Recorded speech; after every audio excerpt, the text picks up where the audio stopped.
Buenas tardes, buenas noches, buenos días en cualquier parte del mundo que nos ven. Gracias, señoras y señores. A ustedes seguimos creciendo y en forma rápida. Es interesante y motivador para nosotros. Hoy tengo la presencia de Vladimir Proaño. Él es profesor de la Universidad de la SUAY.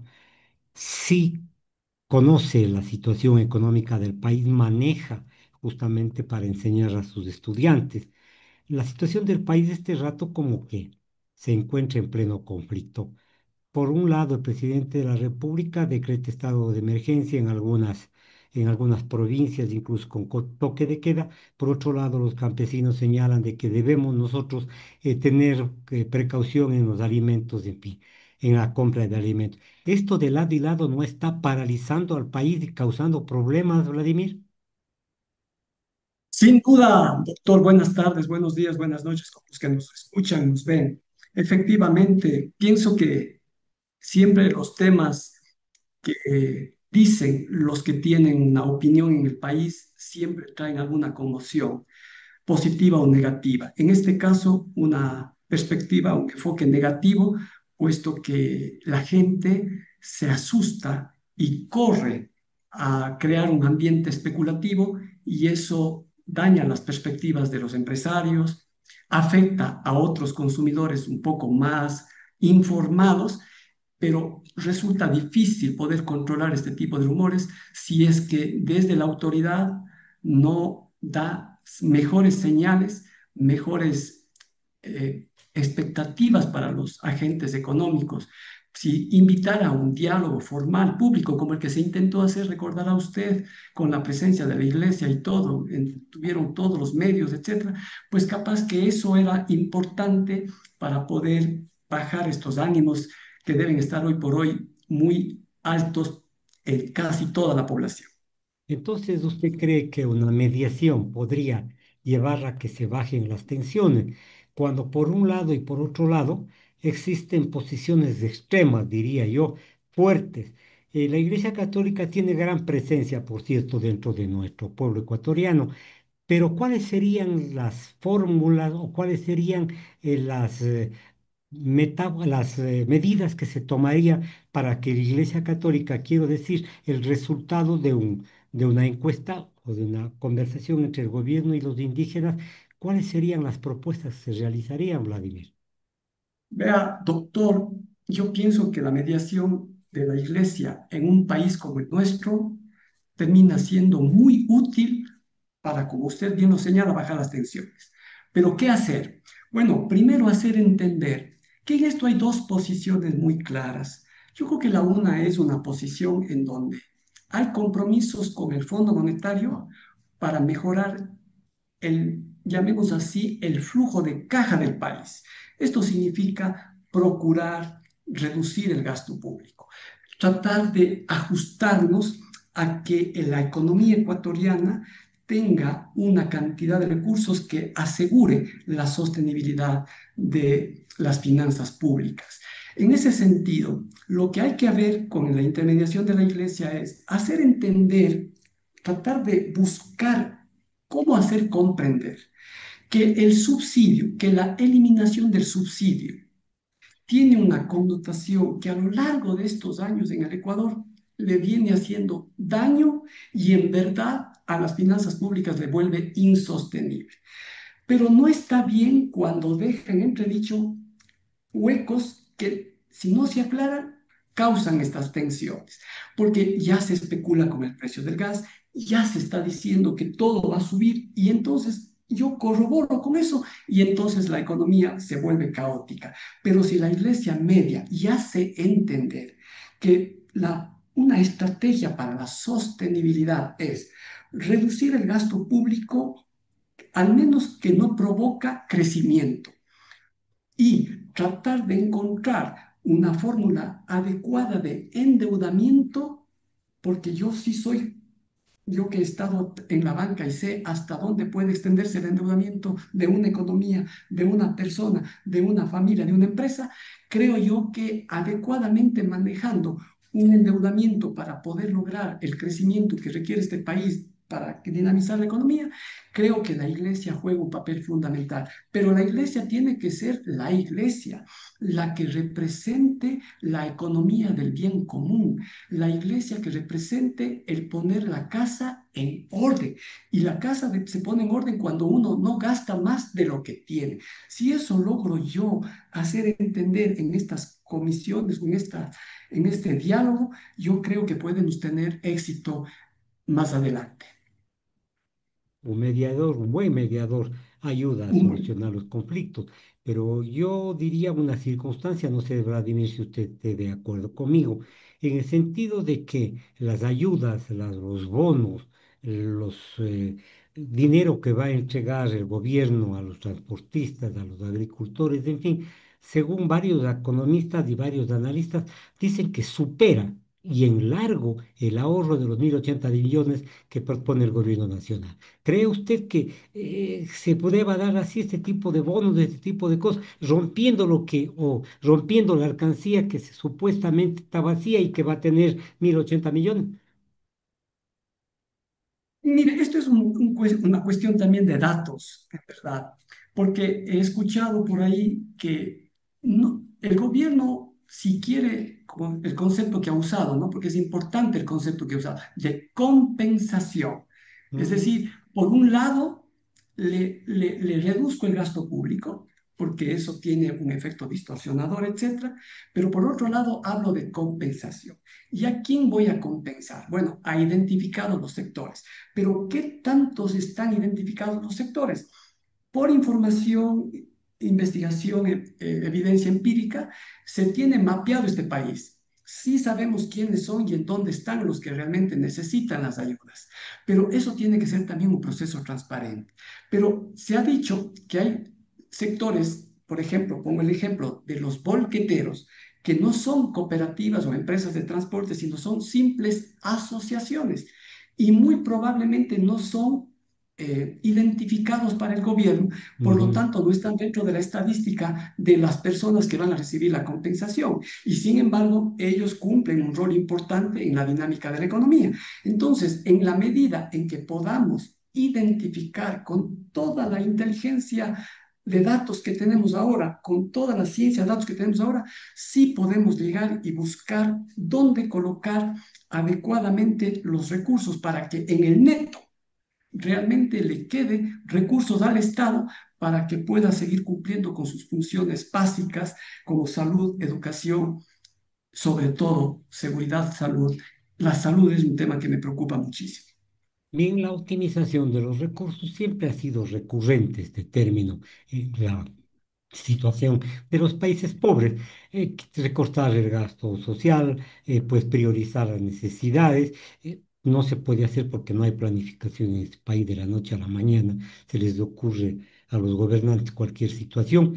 Entonces, sí, priorizamos el gasto social, menos educación, menos salud, menos vías, menos vivienda, porque dentro del concepto de cierta oligarquía, ese es gasto social.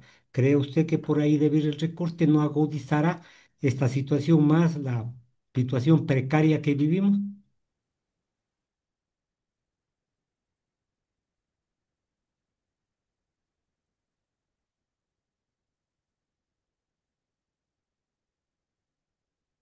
Más fuerza, porque ayer vi un comentario en el sentido más bien poco también desde el lado de la izquierda. Hay un nombre. Yo siempre he dicho, la economía no es ni de izquierda ni de derecha, pero hay dos enfoques muy claros, ¿no? El enfoque que defiende la empresa, el mercado, la inversión, sobre todo la inversión rentable, la inversión productiva, la lucrativa, y otros, pues, los que defendemos un poco un Estado mejor regulador, un Estado potente, un Estado eficiente, un Estado profesional, un Estado todo. Entonces, yo sí creo que se puede hacer esta prioridad en el gasto y estos recursos que el Estado pretende ahorrarse, que pretende optimizarlo, tiene que canalizar a la salud, a la educación, a la seguridad. Ya me pongo un poco en temor, porque recuerde usted la subida del IVA de, se decía que todo ese incremento de IVA iba El a tres por seguridad. ciento, ¿sí? Exacto, pero hemos visto, no hemos visto que el país se siente más tranquilo. Yo creo que el país todavía se percibe como violento, como, y sobre todo a nivel micro, cuando uno siente y ve que los locales se cierran a más temprana hora, cuando se dice tuve que vender el negocio porque se vuelve insostenible la vacuna y estos tipos de extorsiones, entonces pues uno duda del gobierno. Pero ahí está esta comisión mediadora, ahí está esta iglesia que conociendo al pueblo ecuatoriano que sabe que es muy somos mayoritariamente católicos, somos mayoritariamente religiosos. Mire, la gente de la marcha de Cuenca que tuvimos el martes es prueba de lo que es la gente. La gente es buena, la gente quiere las cosas que le digan, que le hablen con la verdad, que le evidencien que efectivamente las cosas se hacen con el lenguaje de la verdad. Pero en la medida en que doy espacios, se aprovechan los, los influencers del lado positivo y del lado negativo. Me refiero positivos en el sentido de que quieren defender la posición del gobierno, que es una posición que desde los otros lados es una posición fondo monetarista. Pero si yo tengo una comisión mediadora que no entienda ni de la parte fondo monetarista, ni de la falta, porque ya tiene un nombre, correísta, simplemente de una economía sana, de una economía que no puede seguir sosteniendo precios distorsionados, donde clarísimos son los datos. Galápagos, ¿cómo puede ser una provincia o un pueblo o eh, un grupo poblacional que consuma más que las grandes ciudades? Bueno, eso no se necesita ser ni de derecha ni de izquierda. Se necesita tener un poquito de decir, pues por ahí es muy fácil traficar o Claro. contrabandear todo. Lo mismo en las provincias fronterizas. Es fácil. ¿Cómo se puede ubicar una gasolinera cuando los estudios de mercado dicen de acuerdo al flujo vehicular y se ponen donde el flujo vehicular es muy reducido y sin embargo tienen volúmenes de ventas importantes? Es porque están contrabandeando. Entonces, si yo sigo a favor de eso con datos y verifico y ejerzo el poder del Estado y denuncio, sanciono, condeno, porque eso decir que el que revuelca 30 años de prisión, por eso da claro estado de excepción, toque de queda, termina siendo hasta jueves. Pero cuando veo que efectivamente a este empresario gasolinero, a este empresario que le detecté, le metí y está con la condena o está, bueno, yo creo que en Estados Unidos se ven esos ejemplos, en Europa se ven esos ejemplos, entonces la gente pues, se entiende que no se juega con el Estado, que no se juega con el gobierno, porque el gobierno ve el interés común, no el interés privado. Novoa tiene que desconectarse de su ámbito privado, lo cual es un hilo muy débil que no creo que pueda romper, pero tiene que hacerlo, Ya. tiene que desprenderse, tiene que ser un gobierno que realmente, aunque no me gusta repetir la frase de Correa, un gobierno de todos. Bien, ahora, usted acaba de hacer un análisis sobre el 3% que subieron en el IVA del 12 al 15%, no se ve dónde está la inversión, pero aquí viene otro conflicto con la CONAIE. La CONAIE ha pedido que se derogue el precio, el incremento del diésel y a más de eso se vuelva al 12%. Es decir, que hay una petición expresa del 3%, si no la CONAIE seguirá en este uno de los puntos, la CONAIE seguirá en el movimiento y en la paralización del país. Definitivamente, yo pienso que la CONAIE y todas las organizaciones que se alinean con ellos muy difícilmente van a retractarse de su plataforma de lucha. Es decir, eso va porque va. Y vamos a llegar probablemente a lo que dijimos al inicio, a tener que acudir a la intervención o a la mediación de un actor que es importante en el convivir, ¿no? Que es la iglesia. Y probablemente se vuelva a volver eso un poco incrédulo también, porque también podríamos decir que de aquellas comisiones en las que presidió nuestro cardenal ahora, pues no dio muchos frutos, o se ve que no ha dado muchos frutos, porque regresamos a lo mismo.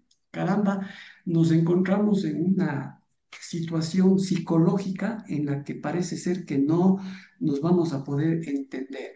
Pero yo estaba viendo ahorita una publicación de la Junta de Política y veo que todos los indicadores, hasta agosto, todos los indicadores no muestran una economía en crisis, no muestran una economía que estuviéramos ya en las últimas. Creo que tenemos una reserva internacional, tenemos depósitos, tenemos confianza en el sector financiero. Yo creo que solamente sentarnos a dialogar, yo pienso y creo en el diálogo, pero un diálogo que muestre evidencia, como hacemos nosotros, perdone, en la clase. Si yo le hablo a un estudiante de qué significa que si reduzco el gasto público en un 1%, logro un crecimiento económico de 2,5%, es porque tengo la evidencia empírica de que así funciona, de que esos son los cálculos. ¿Quién ha dicho, por ejemplo, que haber subido $1 en el precio del diésel, o sea, una reducción en el subsidio de mil y pico millones, va a provocar un incremento en el riesgo país de 100 puntos? ¿Quién ha dicho? ¿Dónde está la evidencia empírica? ¿Dónde está el modelo económico y matemático que me dijo eso? No, son subjetividades que por supuesto, sabemos que si hay conmoción, sube el riesgo país. Pero si ya estábamos en los 700 y pico puntos, uh, y estábamos acostumbrados a oír más de 1.000 puntos, ya ni los inversores se han de creer que no pasa nada, porque si con 1.000 no invertían y con 350 tampoco invierten. Con 100 más o 100 menos no creo que va a cambiar la inversión en este país. Lo que cambia en este país, la percepción de este país es que es un país de diálogo, un país que su representante habla con la verdad, que tiene y maneja un Estado que regula, que controla, que tiene la fuerza para controlar, que tiene la fuerza para regular, que tiene la transparencia, que les saquen los nombres, que muestren, que nos hagan saber. Y para eso creo yo que la Iglesia tiene un grado de confianza muy alto y si ella nos corrobora la información, creeremos en el gobierno, porque de lo contrario, pues yo sigo diciendo, el lenguaje de la mentira no es sostenible, no es Bien, sostenible. Ya nos pasaron los gobiernos anteriores, marcharon en cuanto no le hicieron caso a la CONAIE. para dato como interesante que usted tocó, Diego País, en estos últimos 3 días ha crecido un 89%. Es decir, la desconfianza nuevamente vuelve a tomar a los sectores financieros, a los organismos de crédito, pero para contrarrestar este crecimiento del riesgo país del gobierno, dice que vamos a tener 4 o 5% de crecimiento y el Banco Central señala 3,8 en el ejercicio. No son estos guarismos mentirosos que llevan justamente a que los extranjeros, a las personas que son más serias, a los organismos, duden incluso de estas dos instituciones, del gobierno, repito, el Ejecutivo y el Banco Central. Exacto, exacto. Fíjese usted comparativamente rapidito. Miran al Banco Central del Perú. Mira la estabilidad que ha tenido el Banco Central del Perú, es decir, su gerente eh, confiable, un académico, una persona que cuida, como digo yo, la evidencia para que muestre que la economía se sostiene, es un país creíble y por lo tanto los inversores que miran eso, pues enseguida prácticamente se vuelve un país atractivo. En cambio, nosotros con un banco central que dice hasta hace poco crecimiento económico del 2,8, ya cambió la perspectiva del crecimiento a 3,8, no nos hace creer y las cifras de reciente, los movimientos de reciente de política económica nos asustan, pues ya mañana dirá la economía ecuatoriana, la previsión del crecimiento se contrae nuevamente a niveles previos a estas medidas, porque ya alguien se encargará de decir, oye, no te pongas la soga al cuello, no vas a crecer, van a paralizar la economía. Los indígenas son muy fuertes, nadie va a querer movilizarse. Y eso, si por el año pasado, por la sequía, cayó la economía fuertemente, ahora nos van a poner, se cayó la economía no por las decisiones de política económica, sino simplemente por las marchas de los indígenas, porque los empresarios dejan de mover los capitales. Entonces, a este país hay que darle confianza. Y vea usted, Bien, si usted ve las cifras de indicadores de confianza del Banco Central, son favorables. Entonces, una cosa son los números del Banco Central y otra cosa es lo que percibe los agentes económicos en el mundo real.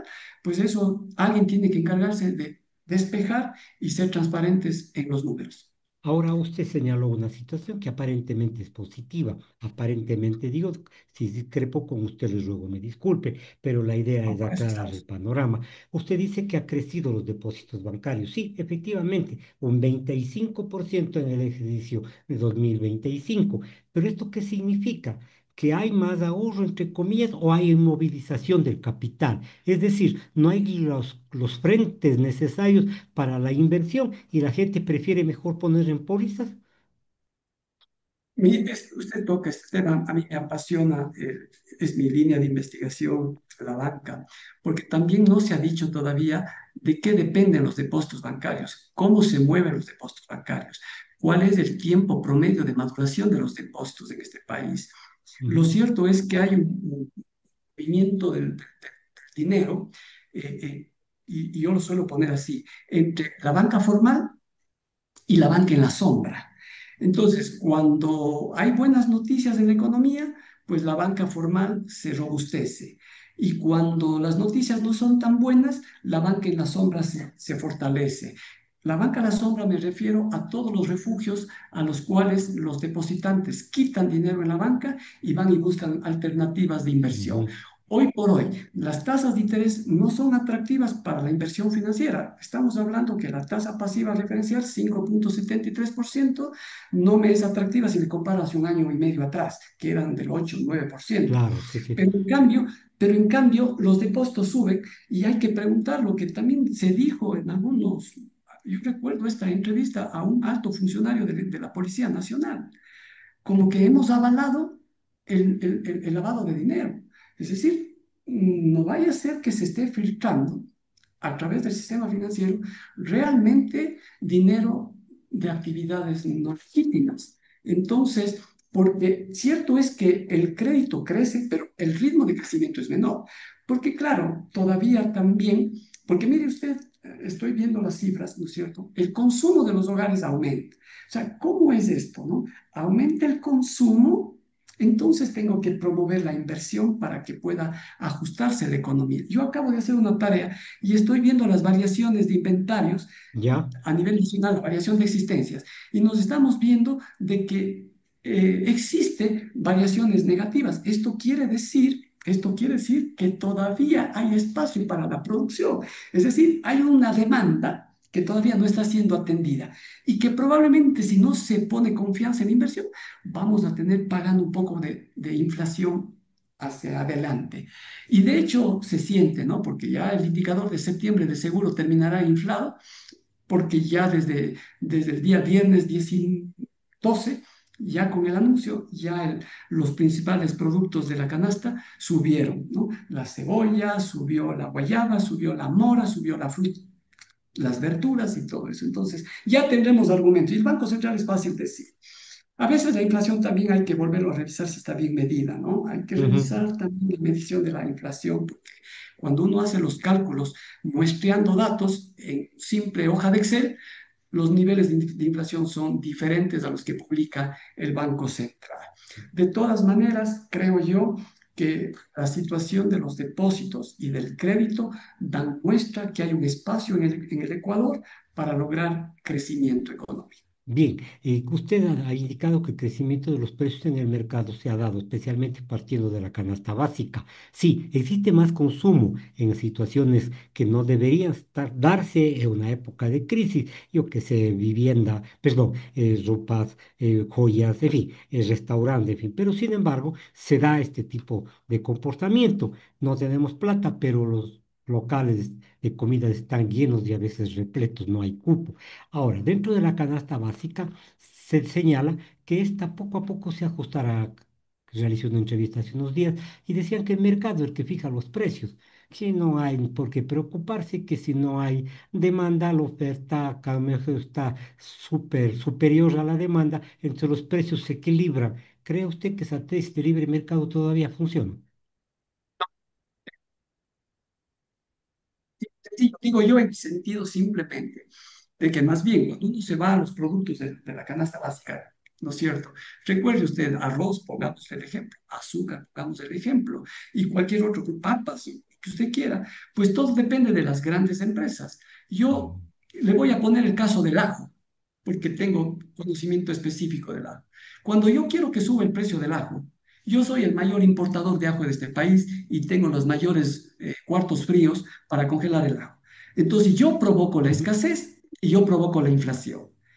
Entonces, aprovecho una temporada de precio alto y suelto al mercado nuevamente hasta querer que el gobierno intervenga controlando precios. Hasta eso yo ya hice mi agosto y suelto al mercado el producto y vuelvo a inundar de ajo y cae el precio. Entonces, cierto es que el juego de la oferta funciona, pero no porque el mercado sea el que mejor asigna, sino porque hay segmentos de poder económico que son las que hacen la función del control de precios del mercado. Así sería mi definición. Es un juego de oferta y demanda controlado, no por el Estado, sino por el poder económico. Ahora el gobierno ha señalado como una medida de compensación, como una medida de dinamizar la economía, e invertir 70 millones, prestándoles a 7% un interés racional, entre comillas, para que los campesinos, los ganaderos, los agricultores emprendan con nuevos proyectos. ¿Cree que esta ayuda realmente se va a plasmar en primer lugar? Y segundo, dinamizará la economía de este sector empobrecido por varias circunstancias, o ahí se está diciendo una falacia o una verdad a medias? Bueno, no es probablemente una verdad a medias, ¿no? Porque cuando uno acude a la institución financiera, que en este caso sin duda será muy probablemente Banco Ecuador, podrá ser, por supuesto, también digo yo, Banco del Pacífico, eh, o de pronto a través de ciertos bancos privados, si es que así fuera, pero recuerde que pues todos ellos tienen que ser sujetos de crédito. O sea, ¿para qué ofrezco crédito si mañana yo mismo voy a terminar condonando? Es decir, yo ofrezco crédito a aquellos sujetos de crédito que realmente muestren que su emprendimiento y darles condiciones de financiamiento que realmente responda a esa producción. No le pongan crédito con pago mensual cuando su cosecha es cada 3 meses, pues. ¿Y por qué no le hago así? Porque el producto del gobierno es con pagos mensuales. No. Tiene que ser de acuerdo a la actividad económica del sujeto de crédito.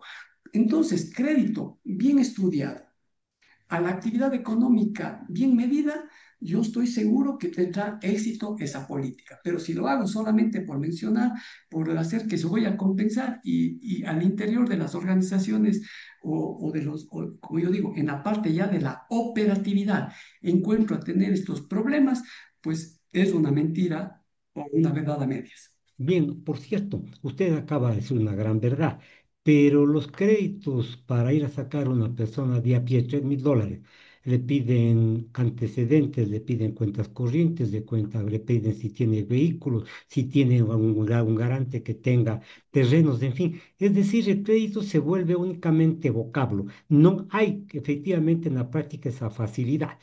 Pero si va un importador y pide $80 millones, no pasa absolutamente nada. Es decir, el capital, este tipo de cosas se dirigen a los que tienen y no a los que necesitan. Bueno, esta es una verdad que usted dice también. Yo he estado muchos años en esto y claro, el crédito selectivo es un problema, ¿no? Yo recuerdo la frase que utilizaba el Citibank en esa época. Le llamábamos el name lending. Le presto solamente por el nombre. ¿Ya? Eso yo le digo, doctor, yo le digo que hasta hoy eso no se ha perdido. Esa estrategia de préstamos no se ha perdido. Yo le presto a esta empresa porque se llama así o a este señor porque se llama de tal nombre. Cierto es. Pero creo que la formación y la experiencia de la crisis bancaria también hizo pensar la importancia de evaluar y analizar el crédito.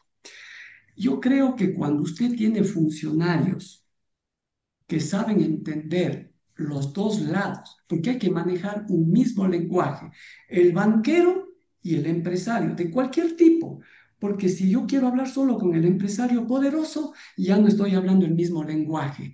Yo tengo que hablar con el lenguaje del pequeño productor, del mediano productor y del gran productor. Entonces yo al pequeño productor no le voy a pedir pues la hipoteca, porque que sé que estoy hablando con el pequeño, pues. No le Claro. voy a pedir que me dé experiencia crediticia porque estoy hablando con el que recién emprende.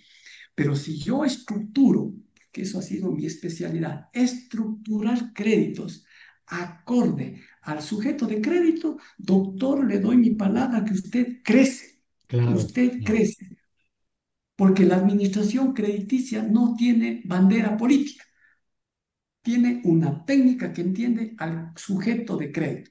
¿Cuántos están volviendo a eso, doctor? Muchos bancos e instituciones están queriendo volcar el crédito al agro. La agricultura es un sector en el que el Ecuador tiene que aprovechar, pero la estructura crediticia es pago mensual o pago anual, cuando también la actividad era semestral, etcétera, etcétera. Es decir, ahí hay una falla en el proceso de análisis y evaluación crediticia. Este análisis y estas políticas de crédito van avaladas o van condicionadas a la recuperación de las entidades financieras a través de los bancos y de las cooperativas, pero hay preocupación en el país. La mora ha crecido del 3,8, 3,9, prácticamente a 7,4. ¿Esto se debe a qué? No se vuelve incluso para los bancos, para los institutos de crédito, difícil colocar los capitales porque la morosidad les pone en riesgo y el encaje tiene que subir.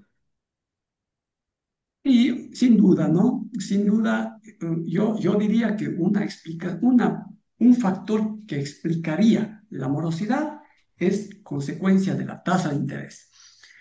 Es decir, yo transfiero toda la ineficiencia, porque yo tengo mi investigación, justamente calculado yo la eficiencia bancaria con una metodología reconocida pues, en la ciencia, y todavía hay ineficiencia en la banca y más aún en el sector cooperativo. Entonces, mientras yo transfiera toda mi ineficiencia más mi costo de fondeo a la tasa, pues el crédito se vuelve impagable, porque el análisis crediticio tiene que ver con lo que nosotros llamamos el análisis de sensibilidad, es decir, hasta dónde puede caer la actividad económica del sujeto de crédito tal que no afecte mi capacidad de pago.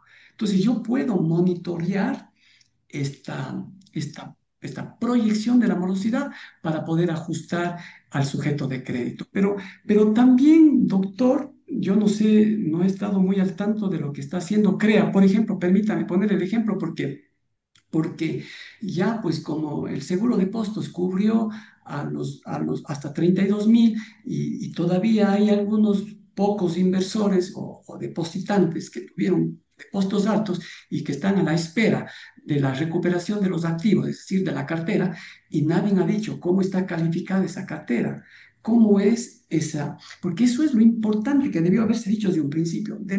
Digo esto porque, doctor, ya vivimos los años 2000 en la crisis bancaria. Ujú, Yo tenía para recordar, y hay que recordar, el Filambanco, que usted debe recordar por muy bien, supuesto, porque somos contemporáneos. Filambanco tenía toda su cartera calificada A, y cuando llegó la auditoría bancaria internacional, su calificación de cartera era C, D y y, E. Entonces, si no tengo yo la calificación de mi cartera por tipo de riesgo, ¿cómo puedo tener una proyección de cuánto voy a recuperar y en qué tiempo voy a poder devolver a mis depositantes? Ahorita correcto. todo el mundo está callado porque seguramente se cobró el seguro de depósitos y para eso es, y para eso es. Pero potencialmente no tenemos seguro para todo. Entonces tenemos que tener seguro para lo que estamos diciendo. Califiquemos, tengamos un organismo regulador preciso, no con parentescos ni amistades. Tu cartera es esta, tú cometiste esta observación o esta inobservancia, tienes que pagar y tengo que publicar. Imagínese, doctor, si es que pudiéramos tener un mercado de valores en donde se transen los activos financieros con transparencia. Le juro que todos estos eventos harían caer el precio de las acciones de las instituciones financieras. Voy a exagerar un poquito, a cero, no va a ser eso, pero quiero decir, cuando empiezan los inversores a ver cómo juega el precio de las acciones de las instituciones financieras, ya saben lo que está pasando al Claro, interior, pues. claro. Y Ujú, entonces ahí sí vamos a decir, es segura mi inversión en la institución A, porque esta institución, su precio de a sabiendas de que eso tampoco es la panacea, ¿no? Porque uno puede maquillar los estados financieros para hacer aparecer que el precio de mi acción sube, pero tenemos experiencias en el mundo. Mire lo que está pasando ahorita, perdóneme, doctor, entre el Banco Sabadell y el Banco Bilbao en España. Ujú. Mire cuánto se está, yo estoy siguiendo de cerca esa compra de acciones, estoy siguiendo de cerca cómo le pusieron un freno con la Comisión Nacional. Señor, usted no puede despedir a los empleados. Usted no puede cerrar el crédito a la pyme. Usted no puede dejar de atender a la población adulto mayor. Así es que si así le gusta, yo le puedo dar luz verde para que siga la negociación. Si no, aquí se acaba. Entonces, cuando yo doy señales a los mercados, los inversores se frenan y mire cómo se Correcto, patalea la correcto. transacción.